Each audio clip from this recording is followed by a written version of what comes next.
Hello, welcome to The Honest Wargamer. I'm your host, Rob, and in this video, a little bit of a look back, you could say. A little look over our shoulder and a look to the past in Age of Sigmar 3. Obviously, everyone is really excited about Age of Sigmar 4 coming up. I'm obviously very excited, but I thought what we would do is we would take the time to look at the Age of Sigmar 3 battle tomes and what we thought about them, what the positives were, what the negatives were, and kind of like where they sit as a kind of maybe a look to what we would hope to see in the future for the Age of Sigmar 4 battle tomes. One of the important things about this is that I think Age of Sigmar 3 was quite unique in that it had a full spread of each one of the battle tomes, which we didn't get for Age of Sigmar 1 or Age of Sigmar 2. So this really started to identify what the armies play like. So you'll get a little, if you're new to Age of Sigmar, you get a little bit of a look at what Age of Sigmar 4 armies might look like, a little bit of a short overview. And if you are an Age of Sigmar 3 fan, then you can comment leave a comment in the comments and you fight with me about what you think about these individual battle tomes. I'm live streaming, and we're doing this via live stream, so which is my favorite way, obviously, to create these videos because I get loads of feedback and loads of hot takes from the chat as well, which is good. So we're going to go through those, and they're going to get to vote on which the first one is. So let's go look at our tier list. And so S, A, B, C, D. I think we're going to make the tier for this be about kind of its creativity. I think which is quite a broad thing to do. As like a rules reviewer, I guess that's one of the things I do a lot. I review rules, I kind of explain rules, I kind of digest these things, and I think I've got to the stage now where I'd like to consider myself to be a professional in the space. One of the things that you would like to see, I think, from a new battle tome, which can cost £30, is, or whatever it would be in your local currency, you'd like to see a lot of creativity, you'd like to see a lot of ways to play, you'd like to see some like really fun interactions for how your army plays. I think would be one of those key things that I would be hoping for from a battle tome. That's what I really want. I want a lot of like spice. I want something that's exciting to play. So we're going to definitely base this on like the playability of an army and the creativity of creating that playability. And we're not going to be focusing so much on the lore, let's say. I think that's going to be good. So here we go. Let's dive in and let's look at the first one. First one that we're going to cover is Daughters of Khaine, suggested by Mighty Slug in the chat. Now that is a really interesting battle tome, because if you already played Age of Sigmar 2, it was pretty much exactly the same. They didn't add a lot to how you could play the army in a very diverse way. Marathi felt like almost an auto-include and still does to this day. You have the bow snake build, which obviously makes a lot of sense as being the only real way to play Daughters of Khaine, because you just get to shoot twice, which, I mean, why wouldn't you shoot twice? At range, which at the time of release was incredibly good shooting. There were other builds that we did see played, and at the launch of Age of Sigmar 3, we got the High Gladiatrix, which kind of added some more efficacy to our Sisters of Slaughter builds and also to our Witch Elf builds. And we have seen a couple of people around the world run things like a bunch of avatars or even a bunch of cauldrons. But really, it felt like a copy and paste from 2nd edition into 3rd edition with not really that many changes, to be honest. And therefore, I don't really rate this overly high. It maintained this incredibly singular build almost. Like, there were other builds, don't get me wrong, but it felt like it was never trying to make you play any other builds. That's probably going to be something I commonly say about most of the Age of Sigmar 3 battle tomes. It had pretty weak, as a game system, internal parity, where the units, there was always something that was just the better choice. So I'm going to say, because it was a copy and paste of what we saw in 2nd edition, and I wouldn't say it really encouraged any like diversity. I'm going to put it as C because it wasn't a clanger, and it did work. It just wasn't very creative. That's what I'm going to say. I think it worked, but it wasn't very creative. Also at launch, they had uniquely one of the only 3-point battle tactics. Battle tactics you only score 2 points for. But they had a 3-point battle tactic, which obviously eventually had to be FAQ'd as well. So it just seemed very silly. So that's it. Big old C. The next one that we are going to cover is Skaven. And the chat, and also me, are going to be very uncharitable about the Skaven battle tome. It was released with no new miniatures, although that's not really a feature of the rules, let's say. This is more about like the book. The most important thing about the book was that I actually reviewed this book and just stopped halfway. We stopped. It's the only time I've ever done this in the nearly 8 years I've been covering games and things, because it was just copy pasted, and I mean to the word from Age of Sigmar 2 to Age of Sigmar 3. Daughters of Khaine at least had some small changes, but it felt very similar. But Skaven was legitimately just a copy and paste with 2 new battle traits added. That was it. Skaven had an assassin model, thank you. So it might have had an assassin model as well. But it was so incredibly the same that it was just weak. And what was really sad, that it was already very weak in Age of Sigmar 2. So it just had no creativity added into it. And just to be clear, there are some books that we're going to cover that definitely have some big creativity added to them, really changed the shape of how they played. But Skaven did not get that. And I felt really sad. And obviously, at the time of the Skaven book release, they would have been working on the rules for Age of Sigmar 4. So it's at that point you realise that they just didn't do... as a Skaven player, you didn't have any new, updated, or creative rules to play with over an entire edition of a game because they knew that they would be doing new rules for Age of Sigmar 4, which is quite sad and, in my opinion, a little cheap. So we have Skaven. A little bit sad to see them down there, but they are definitely one of the worst offenders, in my personal opinion, for creativity and excitement to play. They have seen a new lease of life towards the last end of this year, mainly thanks to things like Skabic Plague Claw, who's been a Underworlds warband that was added, which kind of like changed up how they played a little bit, and some massive points reductions. But none of those are like creative rules endeavors, and so the creativity, like the joie de vivre, the mouthfeel, the excitement of playing Skaven was never really there in this edition, and they didn't do anything to make that happen. The next book we're going to look at is the Gloomspite Gits. Now, Gloomspite Gits were in this kind of terrible place in Age of Sigmar 2, where they were not very successful. They had this thing that Gits players were referred to as keyword bingo, and they were quite regularly the least performing army in the game, or worst performing army in the game. So they needed a drastic rules overhaul just to make them work. But importantly, also to make them feel like you're playing Gloomspite Gits. And I think that the rules did a pretty good job of doing that. They did quite a good job, especially things like the Gobberpalooza and Skragra felt like that they were very good and had quite an effect narratively. I still think the Moon, which is their battle trait, and then the ability of Skragrot, the Loon King, to be able to control its position on the board, feels very in keeping with how that game or how that army plays. So like the creativity of bringing that to the tabletop actually was really successful, in my personal opinion. Same with the Troggoths. I think they did a fairly good job of like making the Troggoths feel like they were big, dumb, hulking brutes, which I thought was quite interesting. And then, they were fairly monosyllabic, so they played well, but they didn't play smart in many cases. You had to bring the Gits to really add the smart elements, and you did get that from a variety, very wide roster as well. Snufflers, the Gobberpalooza, the 2 types of fanatics doing different things. It was all very, very intrinsically linked. It would do quite well and get up to the S, apart from a couple of factors. Number one, a third of the book, which is spiders, so spider riders, the Arachnaroks and all of their flavors, were generally on not just the weaker side, because that feels like it's a power level thing, but they were, again, very copy and pasted. It's pretty funny. You could probably go back to Age of Sigmar 1 and see many of the rules from many of the units in Age of Sigmar 3 be quite similar to what they originally were. That's not true for many of the armies, and when we do get through some of them, we're going to see some big updates. And we did see some big updates in Gits, where I think they tried to make Boingrots make a little bit more sense, Squig Herds make a little bit more sense. But they also did that same thing that they had done with most of this edition, where they just gave a lot of generic rules out. And when you give generic rules out, it feels like everyone has them, right? So 4-up rallies being like very common, recursion on units coming out of the Loon Shrine. Although that was a fun mechanic that felt a little bit more thematic. But I think that was an odd choice to just keep repeating that across the system, and I think ultimately detracts from its overall creativity.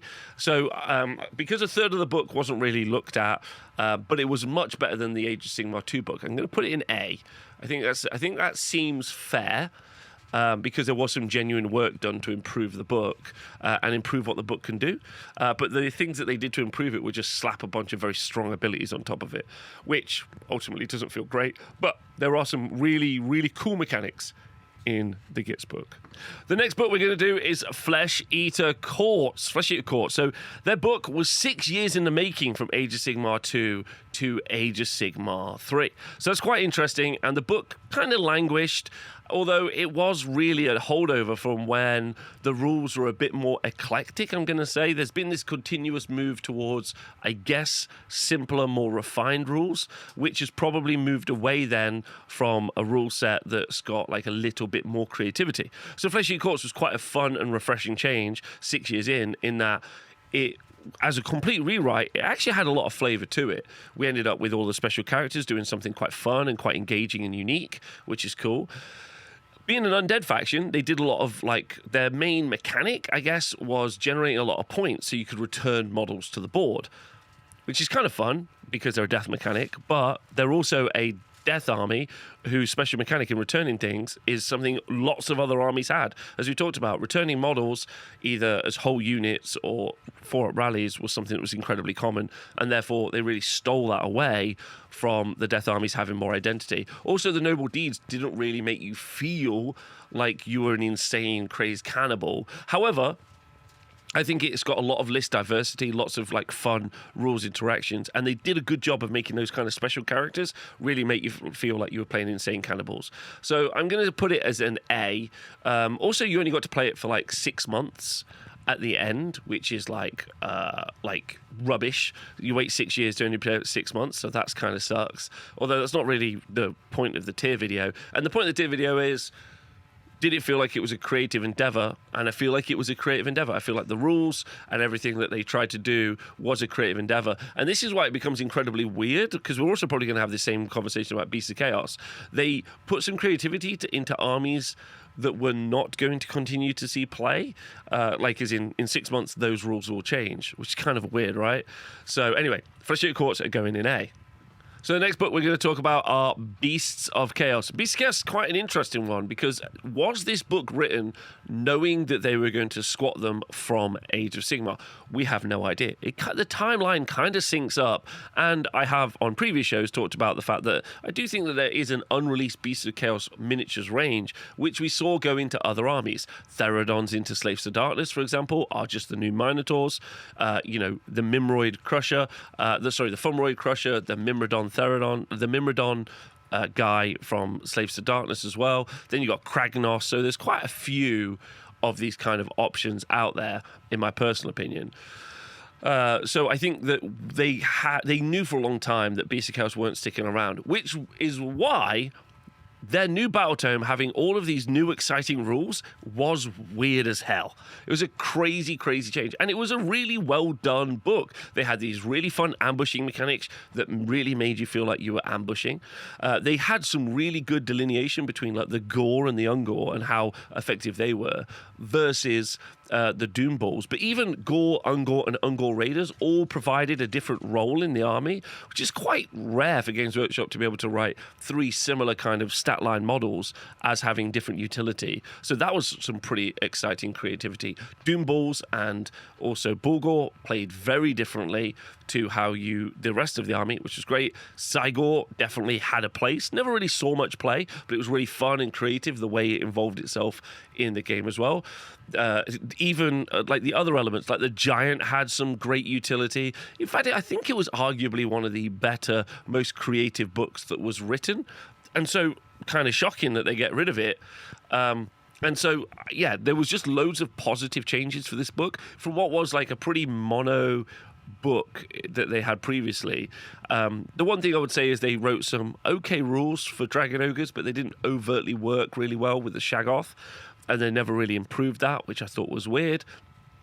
It kind of got the same as like the Spider Rider situation. So I don't know. I'm feeling this is A or S. Honestly, it really could be. Creativity-wise, just for purely adding rules onto units. You had rituals, stuff happening off the board edge. You had good sub-factions, and they all had a different option. I feel like it's got to be at the top, which is wild. The most creative book so far in our tier list is an army they're getting rid of, and I don't understand why that happened. The next book that we're going to talk about is Sylvaneth, again suggested by the chat. Sylvaneth, pre this book release, was in a really tough spot. They had some pretty weak rules put together, and that didn't really carry through to an enjoyable game for anyone, either the Sylvaneth player or anyone they played against, because of like the propensity to put wildwoods down. And so you were looking for some real creative changes for this book, not only for its internal balance, which previously was very weak, but also how it played on the table.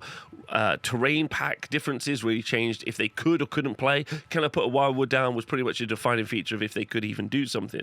And many of how it did work was very gimmicky. So introduced the new Sylvaneth book, and it was, in my opinion, stunning. They did some really good stuff. They introduced the ability to strike and fade, which is still a kind of odd and weird mechanic, but very limited, and didn't end up being too strong, even though initially it felt like maybe it could do. They had the ability to do spells through forests as well, and you had the ability to customize what a forest would do and how that would interact with your sub-factions, and those sub-factions really changed how you would play the different armies. Shout out to all my Oaken Bros, Oaken Brow fans who would run those much more monster-heavy lists versus, running Kurnoth builds, or even, your Drycha Spite Rev builds using like Strike and Fade, which is kind of interesting. So that was all very, very good as an upgrade and as a rules change. Then they introduced a bunch of extra spells, different ways to do some additional damage, which was also good, in my opinion. And I think it just really feels like you're playing, much like Beast of Chaos, feels like you're playing an ambushing army that's trying to eat your face off. Sylvaneth very much feels like an army that is striking and fading from a forest. They introduced the overgrown terrain thing that you could do with the special rules as well. So I would say this is I think it was really good, and this goes up there as an S for creativity, because you can see they really had to rethink what they were doing with this book, and they did that. And I think that's excellent. This is probably the best. These two so far are the best versions of what we've seen from creativity. Next book we're going to talk about is one of the early book releases, and that would be Nurgle. Now, Nurgle was quite an interesting book upon release because it did have, like some of the other early book releases like Stormcast, a bit of a power problem in that there were some very obvious mono builds. But outside of that, because we're not really talking about power level, we're talking about the creativity of the book. Nurgle was quite interesting. They did have this wheel mechanic, which they've maintained, copied from Age of Sigmar 2 into Age of Sigmar 3. However, they added a new disease mechanic, and for theme, I gotta say, it really does feel like you're playing against a slow, grindy, poisonous death when you are playing against Nurgle. The disease mechanic is very bookkeepy. It's not necessarily the most fun mechanic for either of you or your opponent to play. It has very little interactivity as well, so once you're diseased, you can get rid of it through heals and other stuff, but they're a little bit lighter than you would necessarily want. And so that's kind of not necessarily the most fun to play against, but it feels like you're poisoning your enemy. I think like the Rotmire Creed being in there as well really felt like spreading those disease points around was quite fun. And even the ability to build like the triple caster build, the Coven, and then be able to use endless spells to spread disease contagion lines was also pretty fun. And then in later years, we've ended up with like a fairly monster-heavy Glockin build when points reductions changed the internal balance of the book. So the book itself, while at launch had a points problem which affected its internal balance, overall it's had a variety of builds over the course of its 3-year cycle, which have almost always predominantly focused around the disease mechanic. And I feel it's very thematic. It makes it feel, the introduction, the creativity, makes me feel like I'm playing with a Nurgle army. And so I'm going to put that up as an A. Next book we're going to talk about is the Kharadron Overlords, and I think these are really divisive in the community because mainly how their model range is for how that translates into rules. And in second edition, it was very much a clown car. It was an entire boat full of guns that would drop down and it would either shoot you to death or it wouldn't. And it was incredibly one note. So their translation into the Age of Sigmar 3 book was actually a really positive step because it gave a bunch of combat options. We also saw a bunch of new characters, and those characters really integrated quite nicely in building a more different build. Although at the launch of the book, it was still very much a game of put as many guns in a boat and shoot your opponent off the board. And that's still kind of true to this day. Thunderers are still very effective. But I mean, that's incredibly effective for an army that is an army of dudes with guns who are in boats. I'm not really sure what more you would want from specifically that army. I guess it feels like the army itself feels anti-ethical to maybe what you're expecting to see from like a fantasy war game, although question as to whether or not Age of Sigmar is actually that. So the good thing that they did, in my opinion, is they added the frigates. Well, frigates were already there, but they gave frigates definitely more of a way for you to build combat builds, which I think was an incredibly good thing. And it really added to the dimension of the army, which is good. But it's also an incredibly limited roster. You've got Balloon Boys, you have boats, and you have some characters. That's what the roster is. So it's very difficult to be much more creative than that. However, they did add combat to the army. And so I feel like they did a really good job on being creative. Some of it is copy and pasted over, sure, just boats and the other elements, although they added dropping bombs, which was fun. It's really hard for me to... B feels a little bit unfair. I feel like B is a judgment call on the army in the setting, the army in the wider game. I think Kharadron Overlords, again, like I said, is a bit Marmite, and lots of people feel off-put playing against it and just being shot off the board and not engaging. But it's exactly how that army would play. You know, they are dudes in boats. So it feels like they should be in an A, because they've kind of like nailed the creativity in many ways. I'll put them in B because they got given a 4 at Rally, and the 4 at Rally doesn't make any sense. Don't know why they're rallying dwarfs. Makes no sense. That's very odd, so I'll drop them in B. But I feel like maybe they should be in an A. Cities of Sigmar is a fascinating book that we're going to look at next, specifically because it comes off the back of lots of the models, Wood Elves, for example, being removed out of the game. So we saw a big kind of squattening before this book release. And then we started to see, finally, what humans in the realms look like. It's the first time. Previous Cities of Sigmar books kind of established that a little bit, but they used all of the models from Warhammer Fantasy Battles. When this book was released, it was released with a wave of new miniatures, all of which were human. This then led to probably the worst book. Probably the worst book from a creative perspective. Because while the humans have got a very advantageous set of additional rules, and the whole book does have rules, which are orders, which is quite fun and quite creative. Although you do wonder why you're able to countercharge with a human or a unit in Cities of Sigmar can't do it with one of the other units in any other. Like, why wouldn't a Seraphon army countercharge, as an example? But there were some nice inclusions there. I really like what they did with the human Palooza. That was really fun. I really enjoyed that, like especially off the Gobblepalooza, but I'd like to see that more in the future, kind of command groups for different armies. It's a way of putting a load of cool sculpts together and using them. That's quite fun. They had some really nice rules interactions for like the priests and the wizards and like pluses and minuses, and a lot of good sub-factions, which really kind of made you be able to play around with how the book works. However, the book was segregated. It was broken down into humans only interact with humans, and dwarfs only interact with dwarfs, and then elves only interact with elves. Of those three, dwarfs were given very short thrift, and they clearly are getting removed from generally the Cities of Sigmar anyway, and probably Age of Sigmar themselves, and we'll go over to Old World. And then the elves were also fairly one note with one ludicrous spell, and then some like little amendments here and there, which I personally didn't think were that exciting. The orders thing was cool though, and like I say, for the humans, you had some fun rules. But ultimately, it did not feel, it's probably the biggest miss creativity-wise, because it did not feel like I was playing Cities of Sigmar. Cities of Sigmar has been, in the narrative up until this point, and even kind of covered in this book a bit, has been a eclectic living place. It's been a mishmash of cultures and different races all living together. And the idea of being able to have a Cities of Sigmar unit that would be, a mixture of dwarves and elves and humans would be really fun.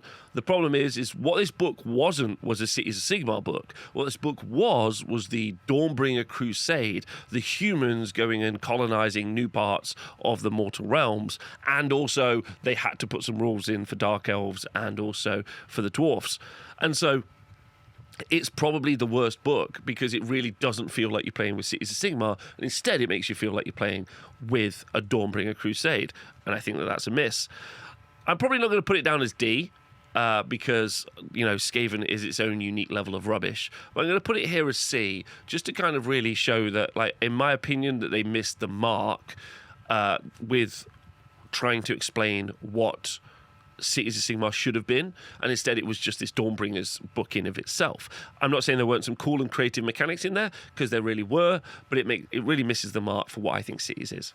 Next up, we're going to talk about Nighthaunt, the Ghosts, and they had a pretty big reimagining. They had the launch box cursed for 2nd edition, which is quite funny for Ghosts obviously being cursed, and they were rubbish. So when we got around to the new Age of Sigmar book for Age of Sigmar 3, well, let me tell you, they added a bunch of rules. And probably the most thematic one that I think made the most sense was they gave them retreat and charge. They've always had fly. They all fly because they're ghosts, which makes you feel like you're playing against ghosts, obviously. Very tough to pin down.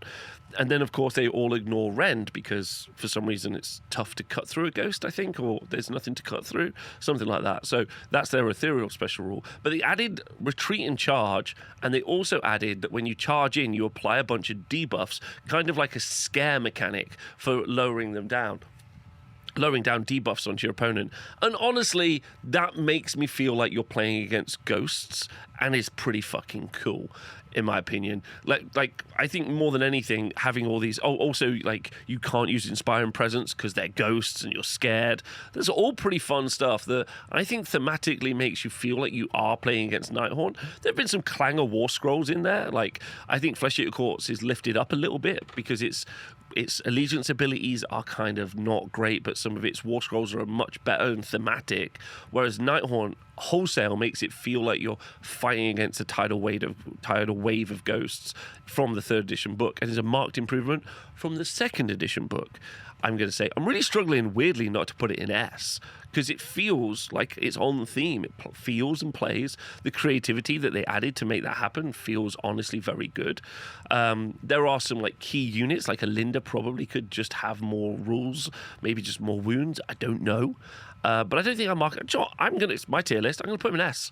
I think that's where they deserve, that's where they belong. The effectiveness of the book didn't pan out to be particularly great, but it really feels they did a good job of making you feel like you're playing against ghosts, I would say. And I think that that's actually quite good. And again, I probably should say this. I should have said at the start of the show. We have to remember that most of these books are written in like 3 to 4 weeks, and they're play tested over lunch breaks. They're really not... There's not a lot of development and work and R&D that goes into these rule sets. So this is a tier list based on the effort the Games Workshop puts into their publications versus the effort I would like to see them put into their publications, which means that many of these would be marked much lower. But I'm going to put them in S. Next up, Fyreslayers. And much maligned, I think, Fyreslayers, because they have a roster... Like Kharadron Overlords, they have a roster that's quite slim. So, and Idoneth Deepkin, when we get around to those, is going to be the same conversation. They have a slim roster, and therefore that means that making something creative is going to be that much harder. I think they did an okay job with KO, made shooty KO and fighty KO, which feels very in theme. Fyreslayers aren't famous for having big war machines. They're famous for being half-naked dudes who love fighting and hold a grudge, and then they sometimes have big magma dragons, and they fight with them, and that's it. That's their theme. I guess the scope of creativity is limited by both the model range and also by its narrative at the same time. And it's not to say that they aren't cool, and there isn't a cool build in there as well, which I'll talk about in a minute. But wholesale, they don't engage in magic, so they have runes, which is thematic and good. They fight against people, which is thematic and good. They rally, which kind of like I don't really get, but there you are. It really feels like that they should be like doing like these last hurrahs because they're, slayers of old reimagined. I feel like they should have some sort of like special rule that does flame damage, like you would see with Nurgle doing disease points. Like literally copy and paste that over and have them do flame damage. Or like the longer you're around them, the more damage you take from being near just any of the Fyreslayers because they're on fire. So they're kind of odd in their rule sets, but they were given runes. They do have that as an interesting kind of mechanic. But I feel at wholesale that they aren't. I think they're as creative, and they feel like you're playing against Fyreslayers. They're as creative as the range and the background allows, is what I'm going to say. which is meant to be a compliment. And then in addition to that, shout out to Phil who's in the chat, but anyone else who's run it as well, there is actually a build, whether by intent or design from Games Workshop, which is a bunch of Doomseekers running around and taking damage and then doing these heroic amounts of singular damage in the game. So the Doomseeker, like, kind of stack, if you will, the Doom stack of Doomseekers, is a legit interesting build, which is wildly thematic. And if that was, like, the focus... Oh, do you know what? It is actually written in. They do have special traits. They do have special traits specifically for that build that are hard baked into the rules. So, like, I'm going to give them at least a B, but I think maybe because very early on, or it's just very difficult to do, the truer build, like the more dwarven build in there, which does exist, and had like allegiance abilities written for it, was just very underutilized and underplayed. Maybe it just takes a true Dwarden to understand how to make Fyreslayers work. I'm not sure. But I would say it's a B book because it plays like a bunch of naked warriors who play like that, and it's got some cool thematic rules on top of that, and you can't really ask for much more. Next up, we have the Idoneth Deepkin. Let's remind ourselves of what the Idoneth Deepkin are, because I think that's an important part for trying to establish what the theme of the army is and whether or not they hit those notes. Idoneth Deepkin are a raiding force. They live under the sea, and they raid beaches and coastlines for souls, because they're slowly dying, and they need souls to replenish their kind of existence. That's what the Idoneth Deepkin are. So do they play like a raiding force in Age of Sigmar 3? And in fact, has they done anything in Age of Sigmar 3 to kind of improve that style? Well, they have the Tide mechanic, which is a mechanic they've had since they launched the army. So they have, that's not new.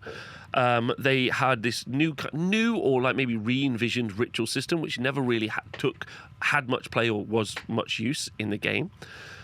So that isn't particularly new either. They do kind of play, I guess, like a raiding force in many ways, but not really. They don't have the ambushing mechanic that you see from Beasts of Chaos or you see from Sylvaneth at all.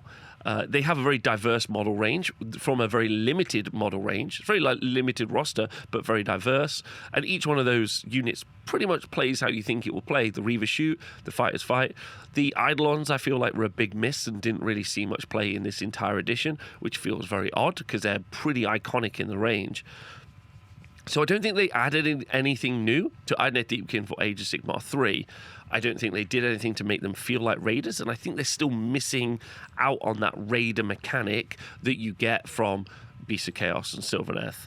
And so no real new rules, no real new updates. Not universally. There were some obviously smaller changes. I feel like I don't know where to rate them. I feel like they don't play like raiders. I feel like putting them next to the dwarfs is a bit of a disservice, and next to Fyreslayers, because I think that they missed on the theme. I really do feel like they missed on the theme. There's no special rule for claiming souls. There's no special rule for... Although we did see that with the Thrallmaster, I think. If stuff died in range, the Thrallmaster got a little bit of an upgrade. Maybe that's the kind of thing that is in there. But it wasn't a real focus. I didn't really feel like I looted a bunch of souls from a coastline and ran away. I'm going to put them in C tier, yeah, because of the sea. That's what was happening. So that's where they're at. I'd like to be clear as well, this is on the creativity of their 3rd edition book. I feel like they play great as an army wholesale. There's no criticism of them in that range, and I think the model range is beautiful. I would just like to be clear that their 3rd edition book didn't add much to progressing me to feel like I'm playing the theme of the army. Next up, we're going to do Stormcast, and this is actually a really challenging one because its roster is just that huge. They have everything: massive dragons, loads of elite infantry, shooting units, like artillery, or they did have artillery units, chariots, you name it, they have it as a roster. So it's quite tough to work out if they've done anything really creative with this. And ultimately, actually, they probably haven't. Many of the heroes hilariously have the thing that we suffer from, that we talk about a lot lot on the show, where it's like, oh, they released a new hero. I wonder what its attack profile is. 4 or 5 attacks, 3s and 3s, rend 1, damage 2. Classic. And they have about 30 of those models. So they don't feel like... They don't have, like, it feels like the diversity in the hero section, which is exactly where you would want that hero section diversity to exist. Because while the troops, like your Liberators or whatever, are important, obviously, in a cohesive army, Stormcast Eternals are heroes reforged and sent down from the heavens to be heroic, reclaim the land, be the bastions of hope. So you would hope heroes would do that more. Like, you know, your Bastion and your... So Bastion Karthlos and your Ynastra, you would hope to really have rules that really identify them as such. And they kind of do. Those 2 individual ones are quite unique, same as the Celestant Prime, but they just have a massive roster. And they do feel like an army that's on the tabletop. They've got things where their Stormstrike armor explodes, which I guess is kind of fun and cool, and I guess creative. But they are an army that deep strikes from heavens, which is on theme, and they feel like an army. And just because of that, they get a B. Because I feel like their theme, their heroism, they get nothing... They don't get hero points. They got, like, this entire dragon range recently, which is wicked. But, like, I don't really get how that interacts with Stormcast Eternals. It feels like the Sons of Dracothian, so your Karazai, you know, all of those things could genuinely be just its own faction removed from the very singular identity of Stormcast Eternals, which, you know, is ultimately very cool. Very, very cool. Reforged heroes, losing their minds. We're seeing this with the Age of Sigmar 4 narrative. But I'm just going to put them in B because they're an army who do stuff, and they do stuff like that army. Was 3rd edition book creative? No. That's the other question. Was the 3rd edition book creative? No. No. It wasn't creative, so it goes in C. Is that an impossible thing to judge them on because it's just so broad and they've made a cross for their own back that's massive? Maybe. But they go in C, I think. Next up, Lumineth Realm-lords. And I need to put a caveat in before we talk about anything else. I think that this miniature range on the tabletop and also its place in the setting are wicked. Yeah, the legally distinct High Elves are excellent. Thank you to Gangster Paradise for that. They're great. However, their book for the 3rd edition, the creativity of the book was not there. They did all the creativity for this book in the 2nd edition. And this army plays kind of on theme. They're magical elves, which you do get a lot from Teclis. And they all cast spells themselves, which is fun. They have access to loads and loads of spells, which will put Tzeentch to shame. And so that's true. But for the 3rd edition, it was very much just a copy and paste from the 2nd edition book. There were some changes for Stoneguard and some other bits, but not really anything overt. Was it an improvement on the 2nd edition book, i.e., you know, maybe they nailed it with 2nd edition, so they didn't need to change it. So was there some good iteration? And I would say no, there wasn't any overtly good iteration. I don't feel like I really got anything for temples. I didn't get like any temple vibes from them or any of their kind of like social strata mechanics included. And many of those characters still pretty lacking, which I think is a bit of a shame as well. I would have liked to have seen some of the characters, especially the named ones, upgraded points-wise. And so I'm going to put them in C, but I'm going to recognise that the book is good and it does play like a High Elf / Lumineth army. But it didn't do anything creative in 3rd edition, very much like Daughters of Khaine, and so it's just a book. It's just the same book again. And so that's going in C. Next up, Slaves to Darkness. Slaves to Darkness are super interesting because they are the reason that Stormcast are in C, and these will probably go into S. This book has a load of customization, and while some of the customization, looking at you, Nurgle, is maybe stronger than some of the customization looking at you, Tzeentch, it added lots of diversity to not only how you could particularly hobby your army, but also their in-game effects, which is creativity. They added, thanks to Hazel in the chat pointing it out, they added the ability to really buff your heroes up. Your heroes could gain more blessings from the Dark Gods, which is exactly what you would want from the Slaves to Darkness army. That's the theme. You had the ability to play all kind of like heavy cavalry with your Varangard, play Archeon, you know, the titular character of the army, and then also You could move over to playing Whoops or Cultists and having them kind of return from the dead and play that way, which also worked really nicely as well. So you could play loads of different play styles with loads of different units. Everything saw play. Well, not everything, but lots of stuff saw play, which I think was really good. But most importantly, you had the ability to theme the army thanks to lots of those special rules, which is almost the direct opposite of what you see from Stormcast. Stormcast felt bland or mono, and these were literally, I mean, they were dedicated to one god, and these guys are dedicated to at least 4. So I think that's quite interesting. I personally think this is a great book. Do I think it's as good as some of the other books up there? Some of it was brought over from, this Old Slaves to Darkness variant. I'm going to feel like it's very good. It's very on theme. There were some creative elements, especially being able to, roll on the eye of the gods for your characters. I'm going to put this up there with an A, with potentially that it could have been an S. I think this could be, it's very on theme. There's not really much about like burning and raising. That's what Chaos do. They should be like, ripping things down, burning stuff, points for... or some sort of buff for like taking flags or like desecrating lands, stuff like that. I know you get battle tactics for that. Don't at me in the comments, please. That would be cool. But they're going to go in A.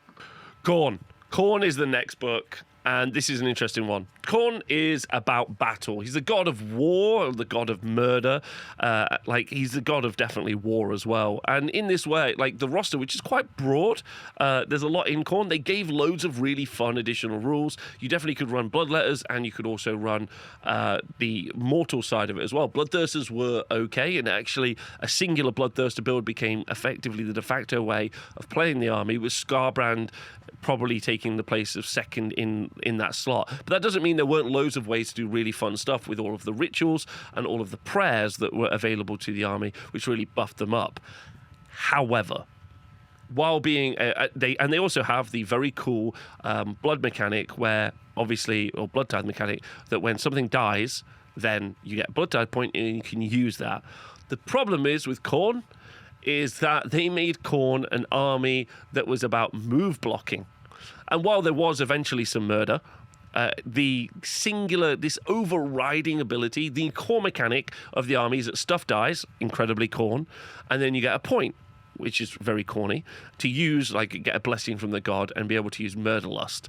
And Murderlust just move blocks your opponent in their turn, which feels really un-Khorne-like. Although I guess you're kind of moving into combat, but it feels like it's a movement tech army, and it's not an army about murder and destruction, although you do the movement normally to do murder and destruction. I don't know. I feel really odd about Khorne because I feel like there is enough combat in there. There's a big roster for combat. They made it so skull cannons work as well. So you've got that diversity. You can play bloodletters. You can play skull cannons. Many of these mechanics are things that they brought over. This is actually one of the most iterated books because there were 4, maybe 5. This might be the 5th Khorne book in the list of books. Where everyone else has only had a couple, this is the most worked on one. I'm going to put it in B because you do a lot of fighting. I don't think that they did tons from the thematic side for Age of Sigmar 3, the 3rd book, I would say. And I think that they also they made it overtly techie for an army that should not be overtly techie, which is super weird, right? Although I guess someone in the comments is going to say, the God of War should honestly, the God of War should be about tactics and strategy, but this is Khorne. It's not about tactics and strategy. It's about being a blood-infused maniac. And you know what? It will never rate higher than a B until they bring back the mechanic that Wrathmongers used to have. When they bring back the mechanic for Wrathmongers that they had, they can get a higher rating. Until then, they can't do it. Next book we're going to look at is Slaanesh. And Slaanesh, let me tell you, is about depravity. Okay, that's what it's about. And Slaanesh got maybe one of the most creative rules we've seen in Age of Sigmar for a very long time. It was absolutely brilliant. We got the temptation mechanic from the rules writers, and they immediately created this overt interaction with your opponent where you constantly get to kind of like tempt them and then also punish them, and you literally can't get more thematic than that. It may be the standout mechanic of Age of Sigmar 3, maybe one of the most evocative, one of the most exciting. Isn't like many of the other mechanics which got copy and pasted from other books into each other, like rallies and returning units. Just its own unique identity. There were loads of other mechanics as well. You got this kind of depravity boost and this kind of chart for how much depravity you generate, and so you end up in this euphoric kind of like totaling the number up, which is quite fun, and I quite enjoyed that. It oddly became a weird shooting unit, so the unit diversity felt very odd. I think they robbed Glutos or Scullion. They didn't do a good job. Kind of like as a an adverse Catacross, where Catacross did really well for his army. Glutos just felt like an odd plug-in that you would have. And I think that's because Glutos is this odd unit in there. Is he the head of the faction? Is he the head of the Mortals? Like, what's his role? So I think there was some definitely missed war scrolls in here, but just for the mechanic, for depravity alone, and many of the other kind of like interactions, I do like the Lord of Hubris as well. The Lord of Hubris just being like, challenge me, let's fight, is excellent. It just goes in S. I think S. We actually saw some creativity, we see some effort, we saw some work on which has sometimes been a really failed battle tome in the past. Great work from them, absolutely fantastic. The next book is Gargants. And Gargants have got this, the backstory for Gargants is that they're big giants who sometimes fall asleep, which plays exactly like the army does because it puts you to sleep. I personally don't think Gargants should be in the game. I don't think they've written rules creatively. I just don't think it's engaging at all. And Gargants, and I've said this before, Gargants should all have one attack each. That's just like hits on a 4 that does 24 damage or something. That's what it should do. I should feel like I'm just swinging an oak log at my opponent. Like if a Gargant swings a hammer at Archaon, he just takes Archaon's head off. That's just how it works. But instead I've got like 10 attacks. And sure, it averages out on damage over time. How fast is a Gargant swinging one of them hammers? Absolute trash. No thank you. 0. I don't want it. Just no thanks. They're a C. The essay, the entire essay I could do about the Tzeentch Battle Tome is undeniable. Tzeentch number 1 was very much a bit of a copy and paste from the 2nd edition into the 3rd edition. One of the good things that they did was they added the ability to take endless spells as an allegiance ability. However, those endless spells then cost you points. So you already were spending points on taking something as an allegiance ability where other people were getting stuff for free. So that was a bit tough. The internal mechanics were pretty weak source because you were a spellcasting army, but you didn't have actually a lot of spellcasting in your army. Many of your wizards were 1-cast wizards, and they should have been 2 or 3-cast wizards. Your Lord of Change is a 2-cast wizard, which is honestly the most crazy thing I could ever think of. Like literally the god of magic, the god of change, didn't have, these big overt changes. They had Destiny Dice still, which is a copy and paste from the last edition. They had the ability to do spells now, which is, I guess, something new, but like, who cares? They still cast spells, and then they summon demons, which is cool, and is still something they did in the 2nd edition. So basically a copy and paste from 2nd edition into 3rd edition. But what's worse about this book versus its 2nd edition one is that when the 2nd edition book was out, Lumineth book hadn't yet come out, or maybe it's around the same time. And the problem is if you took, it makes no sense why the Lumineth spell laws, of which there are 2, have all of these massive, changer of way style things. Abilities cost 2 command points. The ability to shut units down. All of these very Tzeentchian changes of way, control mechanics were given to, this elven military block, and were not given to the changer of waycasters. Instead, they got pretty bad spell lore overall. Really, really needs an update and a change. And you got a couple of D6 mortal wound spells. Pretty weak source. The sub-factions were weak, and they didn't improve. The 3rd edition book was a bit of a travesty because it was just a copy and paste of the 2nd edition book and didn't really understand they still haven't done a good spellcasting army to date. Lumineth is a good army and is a spellcasting army. So I'm going to put this in C, and it's really unfortunate. I'm a big Tzeentch fan. And honestly, if you just swap the spell laws from Lumineth and Tzeentch, you already would have a much more like evocative and interesting and creative God of Magic book, but you don't. But shout out to Mutalith Vortex Pieces, right? Do you know what? I'm going to put it as D. They did nothing to improve it, and they have examples of improving it, so it goes in D. It's going down there. Kruleboyz are an interesting book because they got the new edition curse in 3rd edition, where they ended up not being overtly good. But what were they trying to be? They were very much like our Idoneth Deepkin book. They're meant to be ambushers and swamp bogglers that emerge from the swamps and ambush the enemy and defeat them along that way. And they use that via a bunch of tricks and potions. And they did thematically have tricks and potions. They did a lot of mortal wounds. Absolutely. Like, you were able to pump out just an crazy amount of mortal wounds. They did have sneaky tricks, which is kind of fun. And you could do some fun stuff with that.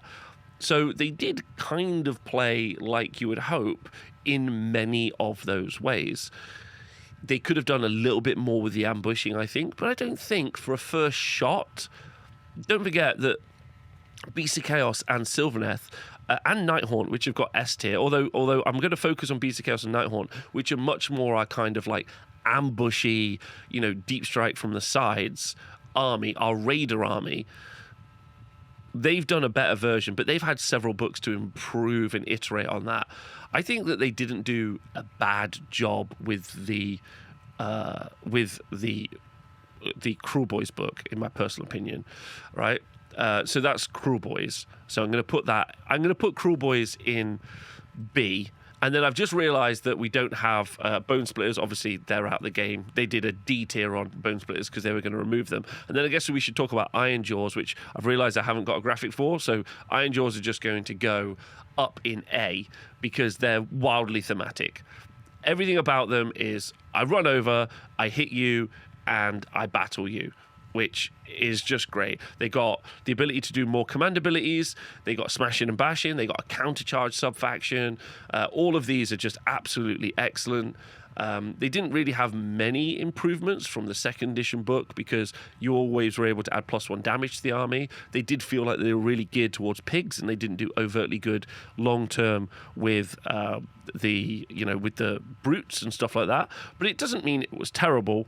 And then they were able to put the Big War together and put all 3 of those armies in a coalesce book, which was really imaginative and creative. And being able to interact those units together was quite fun, and eventually became something we saw a lot. So I would say that I would put the Ironjawz up in A, Kruleboyz in B, and then I would put the poor Bone Splitters in D. Ogres. Next, an army near and dear to my heart, and they thematically play pretty much like you would expect. They are a unit, they're an army where you turn your brain off, you walk forward and you hit stuff. They didn't introduce a lot of new mechanics into the 3rd edition book. It wasn't particularly creative, and arguably the 2nd edition book wasn't very creative either. They've had to coalesce 2 different factions together, the Gutbusters and also the Beastclaw Raiders, and they were able to arguably never make what I like to call Battle Tome Stonehorn anything other than Battle Tome Stonehorn. There have been people who have had great success with running Iron Guts and other units, but ultimately, and we started out with a really strong build using a bunch of Iron Blasters, which was immediately nerfed, because how dare you not run Stonehorns? How dare you? They did introduce the new ability for Stonehorns to be able to do a monstrous action and fly around, charge through enemy units, which is quite fun. It was quite fun, a little inclusion that they added to the army. And they did improve the Iron Blaster, and like I said, then aggressively nerfed it so you wouldn't play with it, which is kind of fun. But they really didn't think through what I think is the core element of Ogres, which is the Ogres. So the Guttons and the Iron Guts, in many ways, I don't think really got the buffs or increases that I would have liked to have seen from them as a unit. Iron Guts are scary, but they're slower. There's no real way. Like, Iron Guts are really good if you compare them to Chosen. Chosen have got loads of ways to improve what Chosen do, give them different marks, really be creative with them, add a lot of customization on them. You don't get to do that with Ogres. You can't have Ogres, Iron Guts that are mercenaries from one place, or, they're dedicated to a certain Ogre god or a certain Ogre way of life. There was no real creativity around those units, and those units then just felt like weak sauce because of it. Not that they were weak. Ogres are quite a competitive army, but it was just find a big dude, run forward, and headbutt stuff with a Stonehorn. not creative, not imaginative, and not very diverse. I'm not going to drop it down to C because they did add. I'm not going to drop it down to D because they did add stuff, and it does play and feel like an army that wants to go eat stuff. But I think there's loads of room for improvement in ogres, and I'd like to see it. Seraphon are next, and they obviously got a big range refresh, and they also got a big rules update as well, although not overtly different to how you saw them play previously. The book is split in two, where it's whoops all dinosaurs or whoops did I take all magicians. And on the whoops all magicians side, they added a lot to the spellcasting. You got summoning, which they had previously, but you also got this new celestial call points mechanic in addendum, like added on. Creatively, I think what they were trying to do is really showcase that they can really build up the power of the magic on that side. And then when you went over to dinosaurs, they made that much easier to play. They were just like, look, -1 damage, let's play, off you go have some fun. The problem is I think that they really overcooked one element, and then they really underutilized the other element for the all dinosaurs. Again, the monstrous actions that they added in were okay and nice, but they weren't really anywhere near as effective as being able to just do an incredible amount of spells. And because of that felt really thematic. Kroak has been the faction leader for a long time, and it feels like Kroak is exactly what you would want to be incredibly good. But I would say that felt overt, and then many of the other units didn't really pan out the way that they would want. Dinosaurs are there to defeat and cleanse demons from the realms, as well as obviously reclaim the realms with Sigmar. And so I would have liked to have seen a little bit more of that maybe added to their rule set. They added some stuff for 3rd edition, which is stuff that was very similar to what they had in 2nd edition. And the problems that they had with 2nd edition stuff, they really transposed and brought into 3rd edition stuff, and they didn't learn from the lesson. So I'm going to put them as B, because you are able to play as two very thematic armies for Age of Sigmar and for Seraphon, but they're not very different to how you would necessarily play them in the 2nd edition, and they didn't do much to change that up. So I think they're going to stay as B, as on theme with no real changes.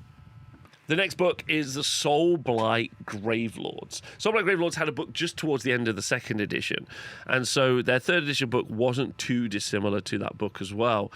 Upon release, you had lots of different ways to play, where lots of people were running Vampire Lords and Zombie Dragons, which is nice to see a Vampire Lord actually be effective.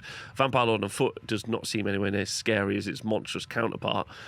Then you had other ways to play which revolved massively around zombies, and that became a bit of a sticking point, not only for the community, but just generally everyone, which is almost incredibly on brand.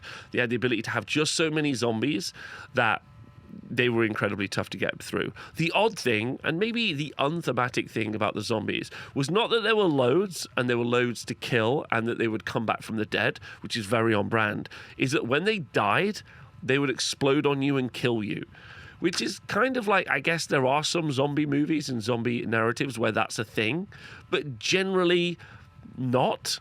You'd be pretty safe just mowing down zombies and without them throwing a beleaguered head at you at the end of their death thralls, which is kind of odd. So I think that knocks them down a peg, to be honest. But there were lots of different ways to build and play the army. There were some very thematic items as well, which carried the army through, but it wasn't overtly different to the 2nd edition book, and the 2nd edition book wasn't that bad either. You got a very diverse playstyle. You felt like you were playing against the undead, whether or not that was the hunger, which is probably an overcooked mechanic, but made vampires feel like vampires were undefeatable, which is, I think, what a vampire should do. And so I'm going to put them in B, because I think they don't necessarily have the creativity. Maybe A. Fyreslayers, Seraphon. I think I'm going to put them in A. I'll put them in A. They're on brand, but they didn't do a lot to creatively change them for Age of Sigmar 3. The last book are the Ossiarch Bonereapers. Let's not remember that these are tax collectors who collect bones, and then they make those into an undead horde who attack stuff. So, are they on theme for that? Well, there's no actual tax mechanic in the game, which is kind of odd. Bone tithe mechanic, which I find very weird. They do have Cat across their faction leader, adds a lot of bonuses to the army, and they seem like a very tough, they're an army of bone constructs, and they are, because of that, very tough. They're very resilient, they can take a lot of damage, and they also had a lot of healing, in reknitting those models together, which is very thematic and does make a lot of sense. Also, their sub-factions played a heavy role in utilizing those army. Early plays, like with our crematorium builds, which were very fun, felt very thematic and very different to the Null Myriad build and very different to Mortis Praetorians. So it was quite fun that all three of the different sub-factions, or 3 or 4 of the different sub-factions, did different stuff, which I think is cool. But I'm going to have to mark them down for not really having much in the way of like a tithe mechanic, which I find a little bit disappointing. The command ability mechanic is quite cool, especially because Catacross is the leader of this like intentional militaristic undead army.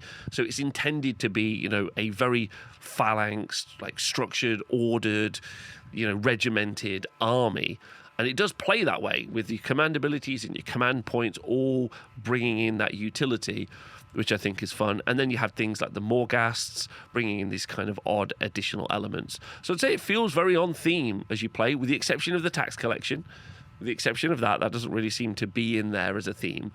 And I'm going to put this up there as B. B for Boner Boys.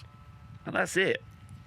That's it. Now, I'm going to do a similar list for this process for just what were the most overpowered books in Age of Sigmar. That'll be the next one we do. And looking at this back in retrospect, it's been quite interesting. I got to say, some of those books, I wasn't really expecting myself to rate them so high or so low. And again, I've been saying this as I've been recording this with the chat. You got to remember that Age of Sigmar is just such a broad strokes game system. They really don't deep dive these rules in any particular way. Like you could, and I've said this before, or I said this in the stream, you could just explore each one of these factions to crazy degrees. And maybe that's just on us as the player base or the people who are excited about the game or passionate about the game to do so. There's a lot more kind of like to uncover and unpack, and maybe them being a little bit light touch with this is a little bit like their USP. But I would say, for 4th edition, if I have some hopes for 4th edition, is that we see much more creativity added to these books. I think everyone kind of feels like a little bit begrudging of having to constantly rebuy a rehashed book like we saw with the Skaven or Tzeentch or some of these other books. And I think everyone would gladly pay for a much more intense, well thought out, well structured, deliver me loads of fun stuff and additional stuff. And I hope that's what we see from 4th edition, personally. I hope you've enjoyed the video. Please do like and subscribe. Leave some comments on what your thoughts are. Thank you to the Twitch chat who helped me out with this, because it's been really fun. My love to all of you. And let's just get hyped for Age of Sigmar 4. Let's go.